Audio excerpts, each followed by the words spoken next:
नाज़रीन तव्हां ॾिसी रहिया आहियो जागरता न्यूज़। ख़बर शामिल कयूं था। डिस्ट्रिक्ट कमिश्नर शहदादकोट जे ब्यूरो चीफ सैयद यासीन शाह नकवी जी शहदादकोट में वधंदड़ बदअमनी ख़िलाफ़ सिंध यूनाइटेड पार्टी ऐं सियासी समाज जी तंज़ीमुनि जी तरफ़ां कोटो मोटो चौक ते एहतजाज मुज़ाहिरो कयो वियो। मुज़ाहिरे खे अॻवान ख़िताब कंदे अॻवाननि हमल ख़ुश्क, वाहिद मुक़िरी, फयाज़ मक्सी, अलहदाद ख़ुश्क, आसिफ मक्सी, वहाब पिंदराणी, रशीद मक्सी, मंसूर मीरजत, दादा बुलेदी, लुकमान मुक़िरी, सलीम मुक़िरी, शाहिद सुहाग, वहीद मस्तोई, फयाज़ मीरजत, माशूक ख़ुश्क ऐं ॿियनि चयो त SUP कराची जे अॻवान वाहिद मुक़िरी जे नंढे भाउ शहरियार मुक़िरी खां फुर करे सख़्त ज़ख़्मी कयो।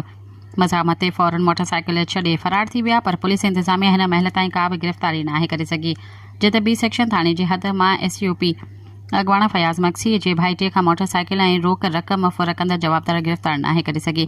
तणे सबबि ट्रैफ़िक मुअतल थी वई आहे। अॻवान वधीक चयो त इंतज़ामिया खां मुतालबो था कयूं त फ़ौरन जल्द गिरफ़्तार करे ॿी सूरत में 5 मई सूमर जे ॾींहुं कोटो मोटो चौक ते शामियाना हणी धरणो हयो वेंदो। वधीक मालूमात लाइ असांजे चैनल के सब्सक्राइब कयो, पेज के लाइक कयो, फॉलो कयो, ॾिसंदा रहो जागरता न्यूज़। हर ख़बर अव्हां जी नज़र।